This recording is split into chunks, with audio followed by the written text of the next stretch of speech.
আবু জাহেল এত বড় দুশ্মন, এত বড় দুশ্মন, এত বড় দুশ্মন, প্রতিনিয়ত আমার নবী, দয়ার নবীর ক্ষতি করতে চায়। জীবনের শেষ সময় আবু জাহেল পৌঁছে গেল, এরপর মায়ার নবীর ক্ষতি করা চিন্তা থেকে যায় না, মাথা থেকে যায় না। আবু জাহেল শেষ সময়ে আইসা আমার আপনার নবীর ক্ষতি করার জন্য, নবীকে শেষ করে দেওয়ার জন্য মাস্টার প্ল্যান করলো, মাস্টার প্ল্যান। আবু জাহেল ঘরের ভিতরে অসুস্থ মানুষের ভান ধরে বিছানায় পড়ে গেল, বন্ধু বান্ধবকে পাঠিয়ে দিল, যা আমার ভাতিজা মুহাম্মদের কাছে যা, জয়া বল তোমার চাচা আবু জাহেল বড় অসুস্থ। আমি জানি আমার ভাতিজা অসুস্থতার খবর পেলে আমি যত বড় দুশ্মন হই না কেন সেবা করতে চলে আসবে। আল্লাহু আকবার। আমি জানি মুহাম্মাদুর রাসূলুল্লাহর অভ্যাস ছিল অসুস্থ মানুষের সেবা করা। তায়েফের জমিনের ওই যে বুড়ি মা আমার নবী, দয়ার নবীর পথে কাটা বিছা বিছা রাখত। মায়ার নবী, দয়ার নবী ফজরের নামাজে যাবেন, আল্লাহর নবী তো জানেন না পথের মধ্যে কাটা বিছানো। মায়ার নবী হাঁটতে যান, নবীজির পায়ের মধ্যে কাটা বিদ্ধ হয়। প্রথম রাতে নবীজির পায়ে 40টা কাটা বিদ্ধ হয়েছে। আল্লাহর নবী কাটা খুলেন, নবীজির চোখ থেকে দর দর করে পানি পড়ে। মালিক, আমি তো কারো ক্ষতি চাই না, আমি তো কারো ক্ষতি করিও না। পরের দিন আল্লাহর নবী, দয়ার নবী এখন আর এইভাবে হাঁটতে পারেন না। ফজরের সময় নবীজি বের হলেন, এইভাবে কাটাগুলি সরায় সরায়া নবীজি কদম দেন আর সামনের দিকে যান। এভাবেই মায়ার নবী প্রতি রাত্রে ফজরের নামাজে আসেন। রাতের বেলা নবী বের হলেই নবীজি কাটা দেখে দেখে পা দেওয়া লাগতো। একদিন নবীজি মসজিদে যাবেন, দেখেন পথে কাটা বিছানো নাই। নবীজি জিজ্ঞেস করেন ঘটনা কি, আজ কেন পথের মধ্যে কাটা নাই? মানুষেরা কয়, নবী গো, যেই মহিলা আপনার পথে কাটা বিছায় রাখত এই মহিলা অসুস্থ বিছানায়, এজন্য কেউ কাটা বিছানোর লোক নাই। আল্লাহ নবী কই, কোথায় তার বাড়ি, কোথায় তার ঘর, আমাকে বলো, আমি আমার বুড়িমাকে দেখতে যাব। এজন্য আবু জাহেল কই, তোরা যা, আমি ভালো করে জানি ভাতিজা যদি আমার অসুস্থতার খবর পায় অবশ্যই আমারে দেখতে আসবে। আর এই সুযোগে আমি আমার প্ল্যান কাজে লাগাবো। দরজার সামনে বিশাল একটা গর্ত বানাইলো আবু জাহেল, আর গর্তের উপরে চাটাই বিছায়া এমন ভাবে রাখলো যেন টের পাওয়া না যায়। আল্লাহর নবী, রহমতের নবীর কাছে আবু জাহেলের লোকগুলি যায়, কয়, মুহাম্মদ, তোমার চাচা আবু জাহেল বড় অসুস্থ, বড় অসুস্থ, কখন জানি মরে যায়। আল্লাহর নবী বলেন, কই, আমাকে নিয়ে যাও, আমি আমার চাচাকে দেখতে যাব, আমি আমার চাচার সেবা করব। রহমতের নবী ঘর থেকে বের হয়ে গেছেন, নবীজি রওনা দিয়ে দিছেন, অথচ আবু জাহেল অসুস্থ নয়। আবু জাহেল ভালো মানুষ, সুস্থ মানুষ, ভান ধরছে অসুস্থতার। উদ্দেশ্য হলো গর্তে ফালায়া মায়ার নবীকে খতম করা। নাউজুবিল্লাহ। নবী জানেন না এই খবর, জানেন কে? আরেকটু জোরে বলেন, জানেন কে? গায়েবের খবর জানে কে? আল্লাহ নবী, রহমতের নবীকে আল্লাহ যদি জানায় নবী জানে, নতুবা নবী জানে না, ঠিক কিনা? নবীজি বের হয়ে গেছেন, নবী বের হয়ে গেছেন, নবী জানেন না, কারণ আল্লাহ জানাই নাই। এজন্য নবী বের হয়েছেন আবু জাহেলের সেবা করার জন্য। সামনের দিকে আগাইতেছেন। আল্লাহ পাক রব্বুল আলামিন জিব্রাইল আমিনকে কই, জিব্রাইল, তাড়াতাড়ি করে আমার বন্ধুর কাছে যাও। আমার বন্ধু তো উদার দিলের মানুষ, কখনো দুশ্মনের দুশ্মনী মনে রাখে না। আমার বন্ধু তো উদার দিলের মানুষ, কারণ আমার বন্ধুকে তো আমি রহমত বানায় পাঠাইছি। দুশ্মনের দুশ্মনী আমার বন্ধু ইয়াদ রাখে না। আর কিছুক্ষণ গেলেই তো আমার বন্ধু গর্তে পড়ে যাবে। আবু জাহেল গর্তে ফালে আমার বন্ধুরে খতম করতে চায়। জিব্রাইল তাড়াতাড়ি করে যাও, কারণ আমি আল্লাহ বদর যুদ্ধের পরে বন্ধুর বডিগার্ড সব বিদায় দিয়া আমি আল্লাহ নিজে তার পাহারাদার হয়ে গেছি। নবীজির পাহারাদার কে? আর একটু জোরে বলেন কে? আল্লাহু ইয়াসিমুকা মিনান নাস। আল্লাহ বলেন বন্ধু কোনো পাহারাদার লাগবে না, আজ থেকে আমি আল্লাহ পাহারাদার। সুবহানাল্লাহ। আজ থেকে আমি আল্লাহ তোমার পাহারাদার। মায়ার নবী, দয়ার নবী, রহমতের নবী হাঁটতেছেন, অল্প কয়েকটা কদম দিলেই নবীজি গর্তে পড়ে যাবেন। হঠাৎ করে জিব্রাইলে আমিন হাজির। আবু জাহেলের বন্ধুগুলি এরা দেখে না, নবী তো দেখেছেন। নবীর কানে কানে এসে জিব্রাইল কয়ে, নবী গো আর সামনে কদম দিয়েন না। আল্লাহু আকবার। যেখানে আছেন থেমে যান, থেমে যান। আবু জাহেল অসুস্থ নয় গো নবী। আল্লাহ নবী বলতেছেন কও কি জিব্রাইল? বলে হা। আবু জাহেল অসুস্থ নয় গো নবী, আপনার খতম করার জন্য গর্ত বানায় রাখছি, আর কয়েকটা কদম দিলে আপনি গর্তে পড়ে যাবেন। অসুস্থ মানুষের বান্দরে বিছানায় পড়ে আছে, আল্লাহ পাক আমাকে তরিত গর্তে পাঠাইছে, যাও আমার বন্ধুকে যায় বলো আমি আল্লাহর আদেশ, বন্ধু যেন এখান থেকে রিটার্ন আবার বাড়ি চলে যায়। মায়ার নবী, দয়ার নবী এখান থেকে আর কথা না বলে ব্যাক করলেন। আবু জাহেলের লোকগুলি কয়ে, মুহাম্মদ যাবা না? নবী কয়ে, না না আমি যাব না। কেন? নবী কোনো কথা বলেন না, চলে গেলেন। কলিজার ভিতরে ব্যথা। আমি আমার চাচাকে বড় দিল নিয়ে, উদার মন নিয়ে দেখতে আসলাম, আমার চাচা বুঝি আমাকে হত্যা করতে চায়। চাচা বুঝি আমাকে হত্যা করতে চায়, হত্যা করতে চায়, আমার ক্ষতি করতে চায়। নবীজি রিটার্ন চলে গেলেন। আবু জাহেলের লোকগুলি দৌড়ায় আবু জাহেলের কাছে গেল, যা বলতেছে উস্তাদ আর ঘুমায় থাকা লাগবে না, ঘুম থেকে উঠে যাও। কেন? কয় তোমার ভাতিজা আসে নাই। কস কি তোরা? বলে হ আসে নাই। কেন আসে নাই? কয় জানি না, আসছিল তো আসছিল, আর কয়েকটা কদম দিলেই গর্তে পড়ে যেত, কিন্তু জানি না কে তারে কি বলল, ওখান থেকে রিটার্ন চলে গেল, গর্তে পা দিল না। আবু জাহেল লাফ দিয়ে উঠছে ঘুম থেকে, কই রে আমার ভাতিজা কই? কই আবু জাহেল দৌড় দিছে, দৌড় দিতে যাইয়া নিজেরই খবর নাই, গর্ত বানায় রাখছে, নিজের গর্তে নিজে যাইয়া দপাস করা পড়ছে। কার জন্য কি বানাও? হ্যাঁ, অন্যের ক্ষতি করার জন্য যে যা করো, এই ক্ষতিতে নিজেরই পড়া লাগে, ঠিক কিনা? আল্লাহ নবীকে যে গর্তে ফালাইয়া হত্যা করতে চেয়েছিল, এই গর্তে নবী পড়লেন না, যে বানাইছিল হে নিজেই পড়ল, ঠিক কিনা? তাহলে আমরাও কি মানুষের ক্ষতির জন্য কোনো ফাঁদ বানাবো? মনে রাখবেন, ভালো করে ইয়াদ রাখবেন, চিরন্তন সত্য, যে যার জন্য ফাঁদ বানাইবা এটা তার জন্য না, নিজের জন্যই বানাও, এটা নিজের জন্যই বানাও। আল্লাহ নবী তার হাদিস শরীফে বলেন, যে মানুষটা মানুষের মন্দ গায়, মানুষের দুশ্চর্চা করে, আল্লাহ তারে এই দোষে দোষী না বানাইয়া তারে মরণই দিবে না। তুমি যার দুশ্চর্চা করো, এই দোষে তোমারে দোষী না বানাইয়া আল্লাহ তোমার মৌত দিবে না। কত বড় কঠিন কথা! অতএব সাবধান, মানুষের দুশ্চর্চা, মানুষের ক্ষতি করার চিন্তা জেহেন থেকে, ব্রেন থেকে সরাও, কারণ এই ক্ষতিটা নিজের কপালেই থাকে, দুদিন পর আর আগে এটা আমার জন্যই ধার্য থাকবে। আল্লাহ নবী তো চলে গেলেন, আবু জাহেল দৌড় দিল ভাতিজা কইয়া, নিজেরই হুঁশ নাই, গর্তে পড়ে গেল। গর্তে পড়া মাত্রই আল্লাহ পাক গর্তকে নির্দেশ করে, এরে গর্ত,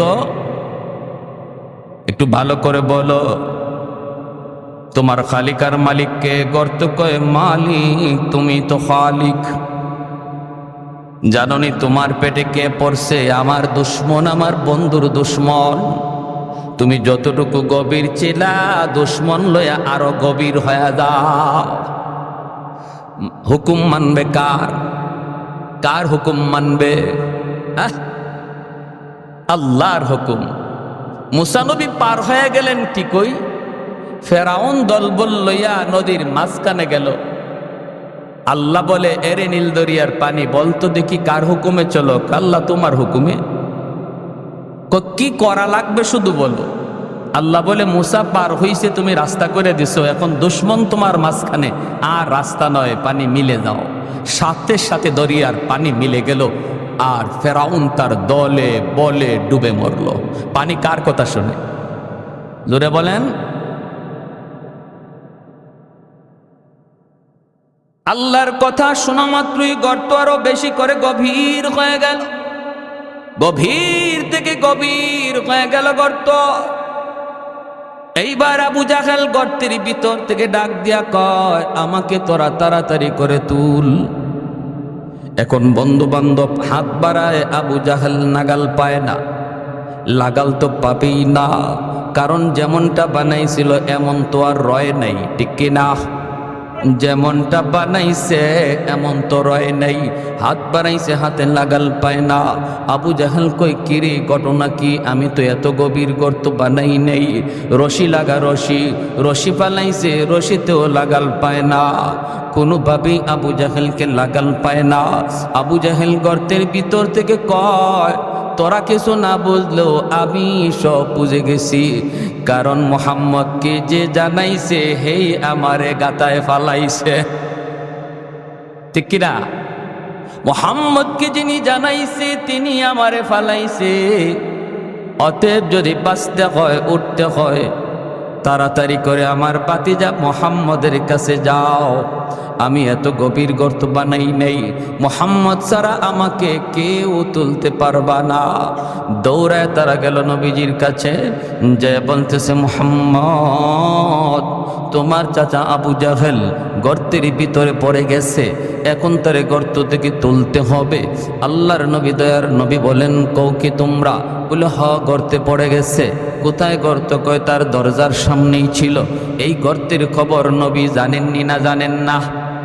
জানাইছেন কে? গর্তের কারণেই তো নবী ফিরে গেলেন। আল্লাহর নবী বলেন, কও কি তোমরা চাচা নিজেই বুঝি গর্তে পড়ে গেছে? বলে, হ। তুমি যে হাত বাড়াইতে হবে, তোমার সাহায্যের প্রয়োজন। জাবানি জাবানি। আল্লাহর নবী রহমতের নবী, কারণ দয়ার নবী রহমত। শুধু মুমিনের জন্য, মুসলমানের জন্য আমার নবী রহমত নন, অমুসলিমের জন্য মায়ার নবী রহমত। ওয়ামা আরসালনাকা ইল্লা রাহমাতাল লিল আলামিন।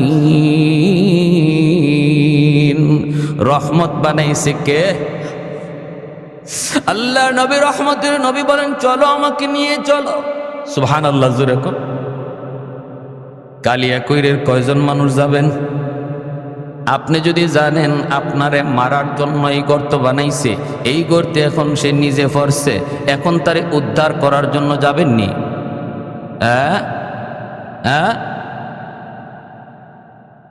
আরো কি কইমু?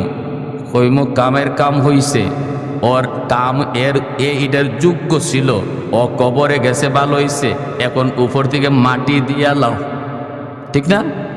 ও কবরে গেছে, ভালো হয়েছে, ওর এখানেই যাওয়া দরকার, এখন উপর থেকে মাটি দিয়া লাও, তে তো কাম সারে। আমরা হইলে এই কথা বলতাম। আহা, ওয়া ইন্নাকা লাআলা খুলুকিন আযীম। আল্লাহু আকবার। আল্লাহ বলেন, বন্ধু আমি তোমাকে খুলুকে আযীমের অধিকারী বানাইছি। খুলুকে আযীম কাকে বলে? কেউ যদি খারাপ আচরণ করে, খারাপের বদলা খারাপ দিয়ে দেয় না, বরং খারাপের বদলাটা ভালো দিয়ে দেয়, আবার তার জন্য আল্লাহর কাছে হেদায়েতের দোয়াও করে। সুবহানাল্লাহ। লাউ কানা মূসা হাইয়ান লাত্তাবা'নি, নবী বলেন উম্মতের দল, আজ যদি মূসা নবী দুনিয়ায় থাকতেন আমি নবীকে তিনি ফলো করতেন। নবী বলেন যদি আজকে আগেকার নবীও দুনিয়ায় থাকতো নবীও আমি নবীকে ফলো করত। অথচ আজকে মুসলমান তুমি আজকে ইহুদিদের ফলো করো। ইহুদিরা যেই নবীর নবী মানে, আমার নবী বলেন এই নবী থাকলেও তোমার আমার নবীকে ফলো করে চলতো। সুবহানাল্লাহ। তুমি আজকে খ্রিস্টানদেরকে ফলো করে যুবক, কলিজায় ব্যথা,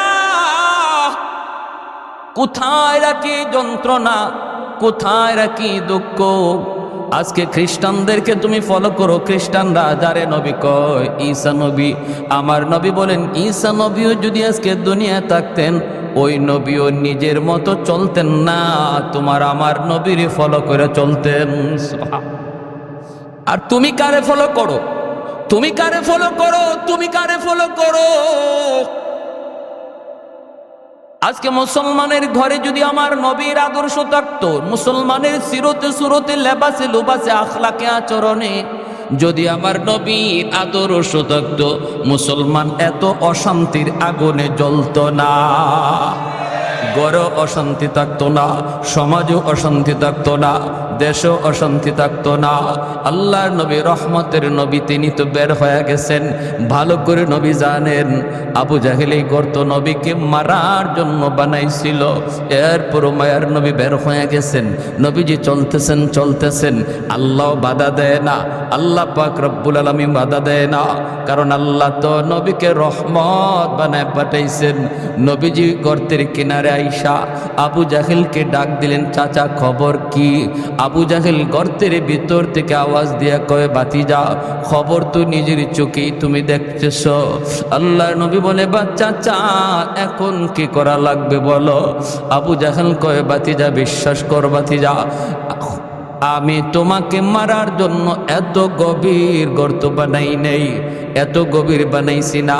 এখন আমি পড়ার পরে যদ্দূর বসতেছি গভীর, এ বাতিজা আমি সব বুঝে গেছি। কে তোমারে সব জানাইছে? কে আমাকে গভীরে ফালাইছে? বাতিজারে আমার বিশ্বাস হয়ে গেছে, মুই ফালাইও তুলতে পারবে না, রশি লাগাইও তুলতে পারবে না। তুমি যদি তোমার হাত না বাড়াও আমাকে তুলবার ক্ষমতা কারো নাই। আল্লাহ নবী রহমতের নবী বলেন, চাচা এত দূর যখন বুঝলেন বাকিটা বুঝেন না কেন? এত দূর তো বুঝলেন, বাকিটাও বুঝেন।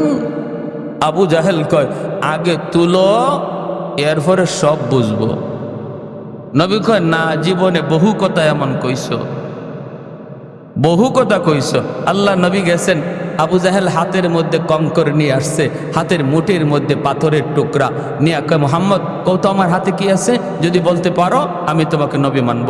নবী কয়, আমি যে নবী এই কথাটা আমি বলবো না, তোমার হাতে যা আছে এটাই যদি আমারে নবী কয় তাহলে বিশ্বাস করুনি।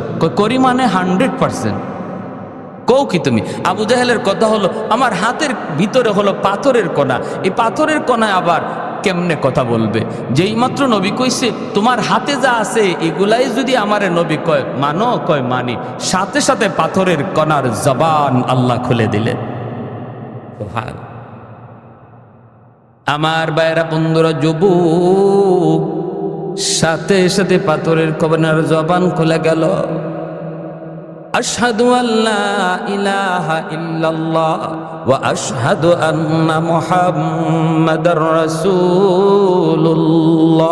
আল্লাহু আকবার। কালেমার আওয়াজ বের হয়ে গেল হাতের ভিতর থেকে, পাথরের কোণা থেকে আওয়াজ বের হয়ে গেল, আল্লাহ আমার এক, নবী আমার মুহাম্মাদুর রাসূলুল্লাহ। সাথে সাথে আবু জাহেল কয় কি? হায় হায়, আমার কাছে যেটা আছে এটাও দিয়ে মুহাম্মদের কথা কয়, আমারে কয় না। হাত থেকে এইভাবে উঁচু করে দূরে নিক্ষেপ করে ফেলা দেয় আর কয়, মুহাম্মদ তুমি এত বড় জাদুকর, নাউজুবিল্লাহ, জোরে কর, তুমি এত বড় জাদুকর, আমার হাতের মধ্যেও তুমি জাদু চালায় দিতে পারলা, জাদু চালায় দিতে পারলা। ওরে মুহাম্মদ, তোমার জাদু চলে জমিনে, এবার তুমি দেখি একটু পারো তো আসমানে তুমি কিছু দেখাইতে পারো কিনা। কারণ যদি জাদু হয় শুধু জমিনে চলে, আসমানে জাদু চলে না, এটা নিয়ে তুমি কিছু পারো দেখাও, তাহলে আমি কালেমা পড়ে মুসলমান হয়ে যাব। আল্লাহর নবী বলেন, চাচা যান, চাঁদের উপরও যদি আমার কৃতিত্ব চলে, আমার পাওয়ার চলে, আমার ক্ষমতা চলে, তবে কি তুমি মানবা? কয় অবশ্যই, কারণ চাঁদ নিয়া জাদু করার ক্ষমতা কারো নাই। সাথে সাথে দয়ার নবী মায়ার নবী কয়, মালিক চাঁদের উপরে ওরা দেখতে চায় আমার মুজিজা। আল্লাহ বলে, বন্ধু শাহাদত আঙ্গুল দিয়া চাঁদকে ইশারা করো, ইশারা করা তোমার কাম, আর চাঁদকে দ্বিখণ্ডিত করে দেওয়া আমি আল্লাহর কাম। মুহূর্তের ভিতরে চাঁদ দ্বিখণ্ডিত হয়ে গেল। এত কিছু দেখার পরও আবু জাহেলের কপালে হেদায়াত নাই রে যুবক, হেদায়েত নাই, হেদায়েত নাই। আমাদের সমাজেও কিছু মানুষ আছে, এমন কিছু যুবক আছে, ওলামায়ে কেরাম কত করে বুঝায়, দাওয়াত ও তাবলীগ ওয়ালারা তারে কত করে বুঝায়, এরপরও বুঝ মানে না, বুঝ মানে না। কত সুযোগ পাইলো, এরপরও সুযোগ কাজে লাগে না, লাগে না রে যুবক। এর নাম হলো কপাল পোড়া। খাতামাল্লাহু আলা কুলুবিহিম ওয়া আলা সামঈহিম ওয়া আলা আবসারিহিম গিশাওয়া। না না, এমনটা হওয়া যাবে না। ভাইরের নাম কপাল পোড়া, কপাল পোড়া আবু জাহেল, হেদায়েত কপালে নাই। নবী বলেন, চাচা যান, না না, এমন কথা বললে হবে না। ওটার পরে তুমি কালেমা পড়বা, গ্যারান্টি কি? ওখান থেকে তুমি কালেমা পড়ো। আবু জাহেল কই, বাতিজা বিশ্বাস করো, অতীতের সব কথা তুমি ভুলে যাও রে বাবা। এইবার কথা দিছি, আমি তো এমনি বৃদ্ধ হয়ে গেছি, এক পা তো এমনি কবরে চলে গেছি। শেষবারের মতো আমার কথাটা বিশ্বাস করো, আমাকে তুমি একটু উপরে তুইলা দেখো। মায়ার নবী দয়ার নবী আবু জাহেলের এই কথার উপরে বিশ্বাস করে নবী আমার রহমতের হাত বাড়ায়া দিছেন। সুবহানাল্লাহ। নবী আমার তার রহমতের হাত বাড়ায়া দেওয়া মাত্রই আল্লাহ পাক রব্বুল আলামিন কয়, এরে গর্ত, একটু তাকা দেখ, তোর দিকে আমার বন্ধুর রহমতের হাত চলে এসেছে। আল্লাহু আকবার। যে নবীর হাতের ইশারায় চাঁদ দ্বিখণ্ডিত হয়, সুবহানাল্লাহ। আমার বন্ধুর হাতের এত দাম, এত দাম, যেখানে বন্ধুর হাত লাগে সেখানে বরকত চলে আসে। আল্লাহু আকবার, জোরে বলেন। নবীজির হাত লাগা মাত্রই বরকত চলে আসি। আল্লাহর নবী রহমতের নবী যা বলেন, যাবের খানা আছে 4 জনের 5 জনের, মেহমান হইছে 1500, টেনশন করো না রে যাবে, আমি নবী তোমার বাড়িতে আজকে মেহমান, আমার সাহাবেরও তোমার বাড়িতে মেহমান। খানা হলো তোমার পাতিলে মাত্র 4 জনের 5 জনের, মেহমান হলাম আমরা 1500। কোনো টেনশন নাই, পাতিলের বাক্সটা আমার সামনে হাজির করো। কোথায় তোমার গোশতের পাতিল, কোথায় তোমার রুটির পাতিল? মায়ার নবী দয়ার নবী হাত মুবারকের মধ্যে একটু লব মুবারক লাগাইয়া গোশতের পাতিলে লাগাইয়া ডাকনাটা নবী দিয়া বলে, যাবে শুধু গোশত নিবা নিবা, কখনো ডাকনা সরায় না। আল্লাহু আকবার। এ গর্ত আমার বন্ধুর হাতের এত দাম, এত দাম। রত্নে শামস নামক কিতাবের ভিতরে লিখেন, তাবুক যুদ্ধ থেকে ফিরে আসার পথে আল্লাহ নবী বিশ্রাম নিতেছেন, আলী রাদিয়াল্লাহু তাআলা আনহুর উরুতের যুবক মায়ার নবী আলীর উরুতে ঘুমাইতেছেন। ওই অবস্থায় সূর্য হেলে গেছে, আসরের রক্ত চলে গেছে, অথচ আলী আসরের নামাজ পড়েন নাই, আসরের নামাজ পড়তে পারেন নাই। নবীজি আসরের নামাজটা পড়েই আলীকে বলেন, আলী, ও আলী, তোমার উরুতে একটু বিশ্রাম নিব। নবীও জানেন না আলী যে আসর পড়েন নাই, অথবা নবী জানলেও মনে মনে করছেন একটু পরে ঘুম থেকে উঠে যাবেন, আলী আসরের নামাজটা পড়তে পারবে। কিন্তু না না, আমার আপনার নবীর চোখ লেগে গেল, ওরে আল্লাহর গোলাম, এমনভাবে চোখ লাগলো আর চোখ খুলল না। সূর্য ডুবে গেল, আসরের রক্ত চলে গেল। মায়ার নবী ঘুম থেকে উঠলেন, উইটা দেখেন আলীর চেহারাটা একদম বিমর্ষ হয়ে গেছে, কারণ নামাজ কাজা, ঠিক কিনা? খাঁটি একজন মুমিনের অন্তরে নামাজ কাজা হওয়া মাত্রই কলিজায় ব্যথা লাগবে। বোঝা গেল তার কলিজার ভিতরে নামাজের প্রতি মহব্বত ইমানের আলামত। এটা ইমানের আলামত। মাল ঈমান ইয়া রাসূলুল্লাহ? ইযা সাররাতকা হাসানাতুকা ওয়া ইযা সাআতকা সাইয়্যাতুকা ফাআনতা মুমিন। আল্লাহ নবী ইমানের স্কেল বলে দিলেন। সাহাবী জিজ্ঞেস করে, নবী গো ঈমান কাকে বলে, কাকে বলে, কাকে বলে? আল্লাহর নবী বলেন, যখনই কোনো নেক কাজ করবা তখনই দেখবা দিলে শান্তি লাগে, আর গুনাহ হলেই অন্তরে অশান্তি লাগে, বুঝবা তোমার কলিজায় ঈমান আছে। আর যদি গুনাহ করার পর কলিজায় ব্যথা না লাগে, বরং আরো অন্তরে খুশি হও, কষ্ট বড় আফসোস। আজকে আমাদের যুবক ভাইদের দিকে তাকাইলে অন্যায় করতেছে হাসতে হাসতে, অন্যায় করার আগেও কোনো অনুভূতি নাই, গুনাহ করার পরেও কোনো অনুশোচনা নাই। নবী বলে ঈমানের আলামত না, এটা ঈমানের আলামত না রে যুবক। তোমার খাতিরে আল্লাহ আসমান বাঁচায়া রাখছে, জমিন বাঁচায়া রাখছে। রব্বুল আলামিন কয়ে, রে জমিন থাম থাম, জমিনে যেই পরিমাণ গুনাহ হয়, এই হারে যদি জমিনে গজব আসতো বহু আগেই জমিন ধ্বংস হয়ে যাইত। কিন্তু এরপরও আমি আল্লাহ কেন জমিন ধ্বংস করি না জাননি? ওয়াশাবাবু খুশা, জমিনে এমন কিছু যুবক আছে যেই যুবকের কলিজায় আমি আল্লাহর ভালোবাসা, যেই যুবকের কলিজায় আমি আল্লাহর ভয়, যেই যুবক যৌবনে আমি আল্লাহকে ভয় করে চলে, অন্যায় কাজে যায় না, মদ গাঞ্জার দিকে যায় না, বাপ মার সাথে বেয়াদবি করে না, মুরব্বীদের সাথে খারাপ আচরণ করে না, গান বাজনার আয়োজন করে না, না না, ওই যুবককে মসজিদে পাওয়া যায়, উলামায়ে কেরামের সাথে চলতে দেখা যায়। অথচ যৌবনের চাহিদা ছিল তার গুনার দিকে দৌড়ানো, সেই পাকলা গোড়ার লাগাম টেনে ধরছে। রব্বুল আলামিন বলে, ফেরেশতারা শুন শুন, ওই যুবকের কলিজার দিকে যখন আমি আল্লাহ তাকাই, তখন এই জমিনের প্রতি আমার মায়া লেগে যায়। এখনো জমিনে এমন কিছু যুবক বন্ধু পাওয়া যায়, যৌবনের পাগলামি করে না, যৌবনে দাওয়াত ও তাবলীগের সময় লাগায়, হালাল ব্যবসা করে, না না, হারাম প্রেম ভালোবাসার দিকে যায় না। এ যুবক, তোমার কি একটু কলিজাটা নরম হয় না রে যুবক? যে মালিক তোমাকে আমারে বানাইছে, ওই খালিক আর ওই মালিক বলে, যুবক আমি তোমার দিকে তাকায়া জমিন টিকায় রাখছি। ভাইরা আমার, আলী রাদিয়াল্লাহু তাআলা আনহুর চেহারা বিবর্ণ হয়ে গেল। আল্লাহ নবী বলে, আলী তুমি কি আসরের নামাজ পড়ো নাই? আলী বলেন, ইয়া রাসূলুল্লাহ নামাজ পড়তে পারি নাই। নবী বলে, কেন? আমাকে তুমি ডাক দিলা না কেন, জাগাইলা না কেন?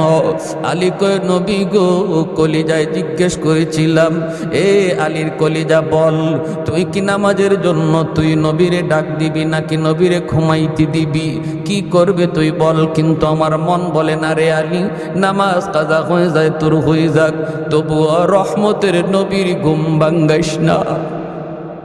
মায়ার নবীর ঘুম ভাঙ্গাবি না, মায়ার নবীর ঘুম তুই ভাঙ্গাবি না রে, নামাজ তোর কাজা হয়ে যাক।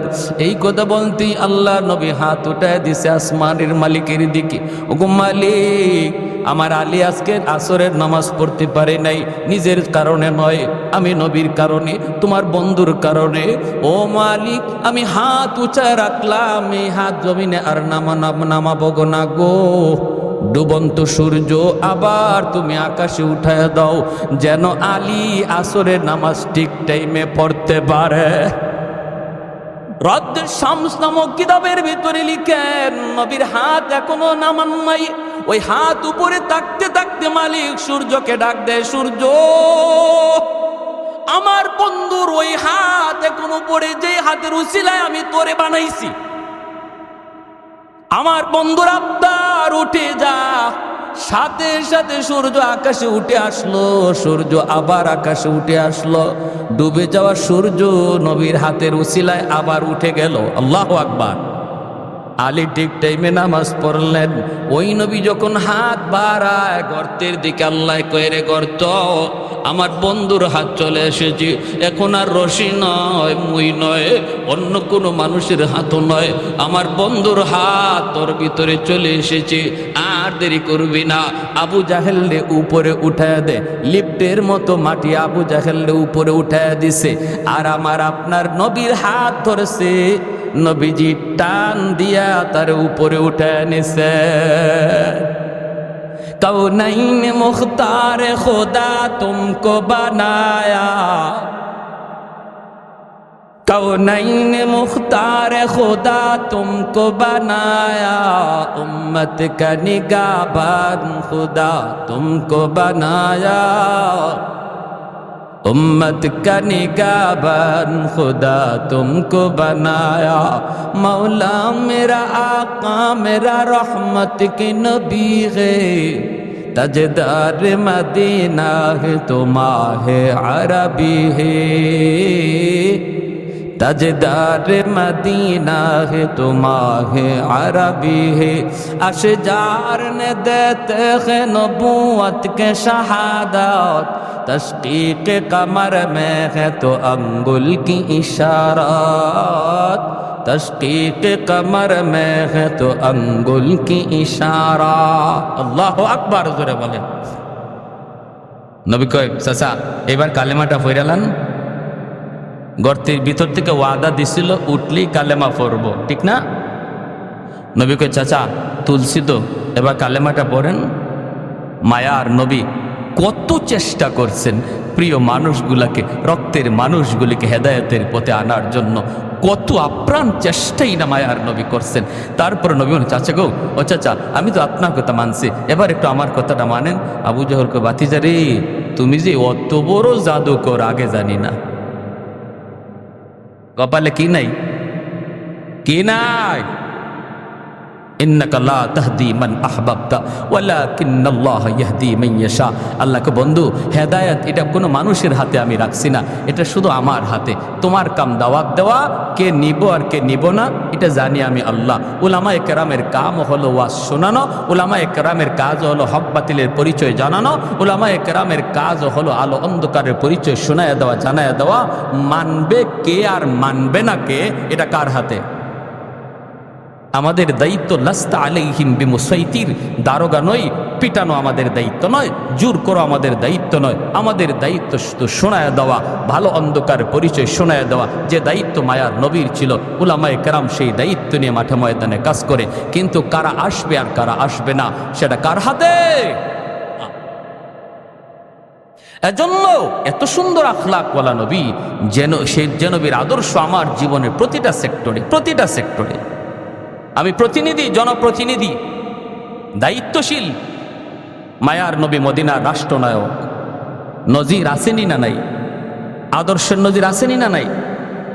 ফাতেমা মায়ার নবীর কুরাইশ বংশের মহিলা চুরির দায়ে ধরা পড়ল, আল্লাহর নবীর বংশের মহিলা চুরির দায়ে ধরা পড়ল। এইবার চুরির অপরাধ কি হাত কেটে দেওয়া, কিন্তু এই মহিলার হাত কাটলে কুরাইশ বংশের ইজ্জত যায়, নবীর বংশের ইজ্জত যায়। সাহাবাই কেরাম মায়ার নবীর কানে এই কথাটা কে শোনাবে? নবী গো এই মহিলাটার বংশ আপনার, অতএব হাত কাটতেন না, বিচারটা একটু হালকা করা যায় কিনা, এই কথাটা নবীর কানে কে শোনাবে? সবাই মনে করতেছে শোনানো দরকার, কিন্তু শোনাবে কে? কেউ এই দায়িত্ব নেয় না। আবু বকর সিদ্দিককে বলা হয়, সিদ্দিক আপনি যান, আপনি নবীর হিজরতের সাথী। সিদ্দিক আকবর বলে আমাকে সব করতে বলো, এটা পারবো না, কারণ এটা পারবো না। হযরত ওমরকে বলে ওমর যাও, ওমর বলে আমি সব পারবো, এটা পারবো না। ওসমান বলে আমি পারবো না, আলী বলে আমি পারবো না, কেউ বলে আমি পারবো না। শেষ পর্যন্ত সাহাবীরা সিদ্ধান্ত নেয়, একটা ছোট বাচ্চা নিপাও দেখো, যে বাচ্চাটারে মায়ার নবী মায়া করে, অনেক আদর করে, আর তারে আমরা মুখস্থ করাইয়া কথাটা পাঠাই, আর যদি নবী তার উপরে রাগ করে আমরা তখন সালিশ হয়ে গিয়ে বলবো ইয়া রাসূলুল্লাহ, ছোট মানুষ বুঝে না, মাফ করে দেন, শিখাইয়ে দিব আমরা, বিচারও করবো আমরা। এবার আল্লাহ নবীর কাছে পাঠানো হলো ছোট্ট একটা বাচ্চাকে, যার নাম হলো উসামা, উসামা ইবনে জায়েদ, নবীজির নাতি, পালক পুত্র জায়েদ ইবনে হারেসা রাদিয়াল্লাহু তাআলা আনহুর ছেলে, যার নাম ছিল উসামা। নবীজির নাতি হাসান হুসাইনের মতোই, হাসান হুসাইন নবীজির মেয়ের ঘরের নাতি, আর ছেলের ঘরের নাতি অর্থাৎ পালক পুত্র জায়েদ ইবনে হারেসা, ওনার ছেলে উসামা, এনাকেও নবীজি কাঁধে নিয়ে নিয়ে ঘুরতেন, আদর করতেন নাতি। ওই নাতিরে সবাই ডাইকে আনছে, উসামা তুমি ছোট মানুষ হইল, তোমার বুঝ ভালো আছে, একটা কথা যাইয়া দাদারে বলো, কারণ দাদা নাতির একটা মায়ার সম্পর্ক থাকে, একটু তুমি যাইয়া বলো। কি বলবো? যাইয়া বলবা, দাদা, ও দাদা, দাদা। বলে কি রে নাতি, কস না? বললে দাদা, যে মহিলাটা আজকে আপনার হাতে গ্রেপ্তার হয়েছে চুরির অপরাধে, এই মহিলার বংশ নাকি আপনার বংশের, অতএব দাদা গো একটু বিচারটা হালকা করা যায় কিনা, হাত নাকে একটা আঙ্গুল কাইটা এটারে একটু হালকা করে বিচারটা করলে হয় কিনা, এই কথাটা তুমি বোঝাই দিবা। যদি নবী রাগ করে তখন আর জিজ্ঞেস করে কে শিখাইছে, কইবা কেউ শিখাইছে না, আমি নিজেই কইছি। ওসামা গেছেন গে আল্লাহ নবীর কাছে, যেই মাত্র বলছেন, হাদিস শরীফে আসছে মায়ার নবীর চেহারা মোবারক লাল হয়ে গেছে গুসায়, নবীজি বসা থেকে দাঁড়ায় গেছেন। সুবহানাল্লাহ, কি বিচার ব্যবস্থা ছিল! আর আজকে আমরা নিজের লোক হইলে, নিজের পরিবারের লোক হইলে, নিজের গোষ্ঠীর লোক হইলে, নিজের মুখ চেনা লোক হইলে বিচার হালকা হয়ে যায়। আয় হায়, এ কি আমার নবীর আদর্শ ছিল? মায়ার নবীর চেহারা লাল হয়ে গেল, নবীর চেহারা লাল হয়ে গেল, বসা থেকে উঠে গেলেন। আর নবী বলতেছেন, ওসামা আমি ভালো করেই বুঝতেছি এটা তোমার কথা নয়, আমার সাহাবীরা শিখিয়ে দিছে। মনে রাখো, শুধু কুরাইশ বংশের মেয়ে না, আমার কলিজার টুকরা মেয়ে ফাতেমাও যদি আর চুরির অপরাধে গ্রেপ্তার হতো, আমি মুহাম্মদুর রাসূলুল্লাহ তার হাত কেটে দিতাম। আল্লাহু আকবার। আল্লাহ আমাকে ইনসাফ প্রতিষ্ঠা করার জন্য পাঠাইছে, বেইনসাফি করার জন্য নয়। গরিবের ক্ষেত্রে একরকম বিচার আর ধনীর ক্ষেত্রে আরেক রকম বিচার, অচেনা মানুষের সাথে একরকম বিচার আর মুখ চেনা মানুষের সাথে একরকম বিচার। এমন বিচার ব্যবস্থা পৃথিবীতে প্রতিষ্ঠা করার জন্য আল্লাহ আমাকে পাঠায় নাই, আমাকে পাঠাইছে একটা সার্বজনীন সুবিচার ব্যবস্থা প্রতিষ্ঠা করার জন্য। তাহলে আমি একজন জনপ্রতিনিধি হলে আমার নবীর আদর্শ আমার মাঝে খুঁজলে পাওয়া যাবে কি যাবে না? আসেনি না নাই?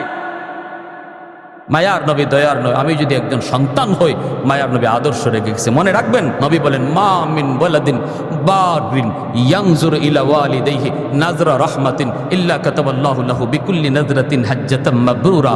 নবী বলেন, শোনো, আমিও তোমাদের মতো একজন সন্তান, আমারও মা আছে, বাবা আছে, বাবা পাই নাই, মা অল্পদিন পাইছি। উম্মতেরা শোনো, মায়ার নজরে, মায়ার নজরে শুধু বাপমার চেহারার দিকে তাকায় রইছো তুমি, কোনো কথা না, শুধু একটু মায়ার নজরে তাকাইছো, আল্লাহ তোমার ওই নজরে নজরে কবুল হজের সওয়াব দান করবে। যে নবী জীবনে মিথ্যা বলেন নাই, ওই নবী বলে একজন সন্তান প্রতিদিন একটা কবুল হজ, প্রতিদিন অসংখ্য কবুল হজ তার আমল নামায় জমা করার সুযোগ রয়েছে।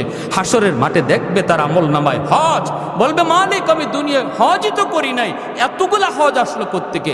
আল্লাহ এটা আমার আমল নামা না, এটা অন্য কারো আমল নামা। মালিক তোমার ফেরেশতারা ভুল করে কারো আমল নামা আমাকে দিয়ে দিছে, আমারটা জানি কার কাছে দিয়ে দিছে। আল্লাহ বলবেন, কও কি তুমি? বলে হো, তোমার ফেরেশতারা ভুল করছে, এটা আমার না। আল্লাহ বলবে, আমার ফেরেশতারা ভুল করে না, কেমনে তুমি কও ভুল? আল্লাহ আমি জীবনে হজই করি নাই, অথচ আমার আমল নামা দেখা যায় 1000 2000 হজ। যে বাপমার দিকে বেশি বেশি তাকাইছে তার জীবনে লক্ষ হজ, আমল নামায় লক্ষ হজ। আল্লাহ এটা আমার আমল নামা নয়, ফেরেশতারা ভুল করছে। রব্বুল আলামিন বলবে, বান্দা শোনো, আল্লাহ তখন হাদিস শরীফে আসছে, আল্লাহ পাক তখন কুদরতি মুচকি হাসবেন। সুবহানাল্লাহ। তার কথা শুনে আল্লাহ কুদরতি মুচকি হাসবেন আর বলবেন, না, আমার ফেরেশতারা ভুল করে না বান্দা, যা দেখছো এটা তোমারই, তো ঘরেই তোমার হজ ছিল, তোমার মা, তোমার বাবা, যাদের দিকে তুমি মায়ার নজরে তাকায় তাকায় কথা বলতা, বাজারে গেলেও আম্মার চেহারার দিকে তাকাইতা, মা কিছু লাগবে? বাজারে যাইতেছি। আব্বা তোমার ওষুধ আছে না শেষ? বাজারে যাইতেছি। এই এতটুকু মার চেহারার দিকে তাকায় গেছে আর আইছে, কথা বলতেই বাপমার চেহারার দিকে তাকায় তাকায় কথা বলছে। বান্দা, এতটুকু আমল যে তোমার দুনিয়াতে ছিল, ওই প্রতিটা চাওয়াকে আমি আল্লাহ কবুল হজ বানায়া তোমার আমল নামা উঠাইয়া দিছে।